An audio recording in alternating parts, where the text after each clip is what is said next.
दोस्तों, हकीकत जानों में खुश आमदीद। बचपन में आपने अपने बड़ों से चांद के बारे में लोक कहानियाँ तो सुनी होंगी, जैसे चांद पर माई चरखा काट रही है, या फिर आपको ये भी बताया जाता होगा कि वो देखो खरगोश की तस्वीर बनी हुई है। दरअसल वो खरगोश की तस्वीर नहीं, बल्कि चांद पर मौजूद एक बड़ा सा सयाह डब्बा है जो कि कई करोड़ों सालों से मौजूद है और आज तक वैसे का वैसा ही मौजूद है। अगर आपको मालूम हो ही गया है कि यह डब्बा है, तो क्या आपने कभी सोचा कि यह वजूद में कैसे आया? यही हम आपको इस वीडियो में बताएंगे और चांद के उस हिस्से के बारे में भी बताएंगे जो आपने पहले कभी नहीं देखा होगा और ना ही उसके बारे में पढ़ा होगा। इसके अलावा हम ये भी जानेंगे कि आखिर चांद कैसे वजूद में आया।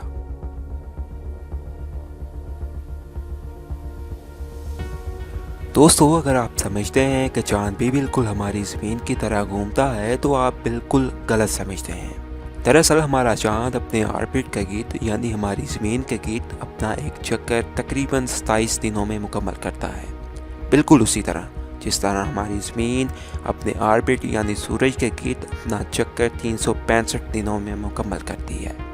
लेकिन हमारी ज़मीन सूरज के गिर्द चक्कर तो लगाती है और साथ साथ घूम भी रही होती है, और इसी घूमने की वजह से हम दिन और रात में फ़र्क करते हैं। इसके अलावा हमारा चांद ज़मीन के गिर्द चक्कर तो लगाता रहता है, लेकिन घूम नहीं रहा होता, और इसी वजह से हम चांद का दूसरा हिस्सा, जिसको हम डार्क या फार साइड ऑफ मून कहते हैं, को नहीं देख सकते।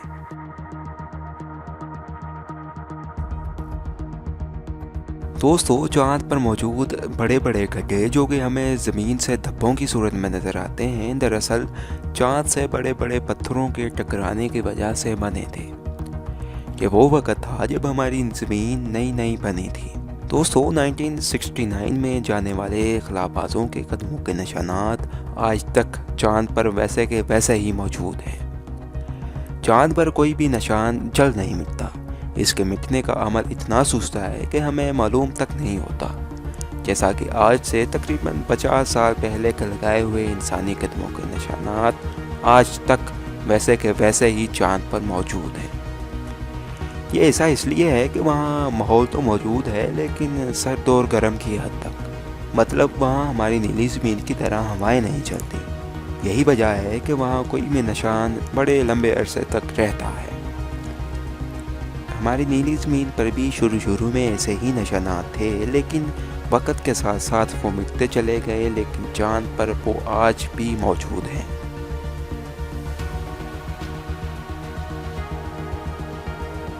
चांद पर मौजूद सबसे बड़ा डब्बा एटकन मेसिन है और इसका डायग्राम 2500 किलोमीटर है, जो कि वाकई बहुत बड़ा है।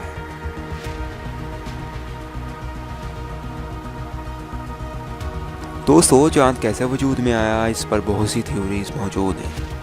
उन थ्योरीज में कुछ थ्योरीज जो कि सच मानी जा सकती हैं, हम आपके साथ शेयर करेंगे। इनमें से एक थ्योरी ये भी है कि चांद हमारे सोलर सिस्टम में कहीं और बना था। ये घूमता घूमता हमारी ज़मीन की तरफ आया और हमारी ज़मीन की कशिश शकल ने यानी ग्रेविटी ने इसको अपनी तरफ खींचा और ये हमारी ज़मीन के गिर्द गर्दिश करने लगा। इसके अलावा एक और थ्योरी के मुताबिक चांद हमारी ज़मीन का ही हिस्सा था, लेकिन शुरू में हमारी ज़मीन बहुत तेज़ घूमती थी और इसी वजह से कुछ हिस्सा हमारी ज़मीन से अलग हो गया और वो हिस्सा चांद है। इसी से मिलती जुलती एक थ्योरी और भी मौजूद है, जो इसको साइंसदान किसी हद तक दुरुस्त तस्वर करते हैं। इसके मुताबिक चांद ज़मीन के साथ एक बड़ा सैयारा, जिसका साइज़ तकरीबन मरीख जितना था, के टकराने से वजूद में आया था। दोस्तों, इस थ्योरी को साइंसदान किसी हद तक इसलिए दुरुस्त तस्वर करते हैं क्योंकि उनके पास सबूत मौजूद है। सबूत वो पत्थर है जो अपोलो मिशन अपने साथ लेकर आया था। जब साइंसदानों ने इस पत्थर का अपनी लेबॉरेटरी में मुशाहिदा किया, तो इस पत्थर में कुछ ऐसे केमिकल्स पाए गए जो कि ज़मीन के साथ मिलते थे। यही से साइंसदानों ने अख़ज़ किया कि चांद ज़मीन का ही हिस्सा था। साइंसदानों के मुताबिक अगर हम मान लें कि चांद कहीं और बना था और ज़मीन ने इसको अपनी तरफ खींचा, तो फिर इसका क़द्दो-क़ार ज़मीन से मुख्तलिफ होना चाहिए था। साइंसदान इस थ्योरी को किसी हद तक दुरुस्त मानते हैं। ये नहीं है कि इस थ्योरी को मुकम्मल दुरुस्त मानते हैं, वो इस थ्योरी में कुछ खामियां भी निकालते हैं और कहते हैं कि चलें मान लेते हैं कि ज़मीन और चाँद एक ही वक़्त में बने थे, या चाँद ज़मीन का ही हिस्सा था, तो फिर चाँद पर वो सब कुछ होना चाहिए था जो ज़मीन पर मौजूद है। लेकिन कुछ केमिकल्स या नमूनों के सिवा कुछ भी एक जैसा नहीं है। दोस्तों, उम्मीद करते हैं कि आपको हमारी यह वीडियो बेहद पसंद आई होगी। अपनी कीमती राय से हमें ज़रूर आगाह कीजिएगा। शुक्रिया।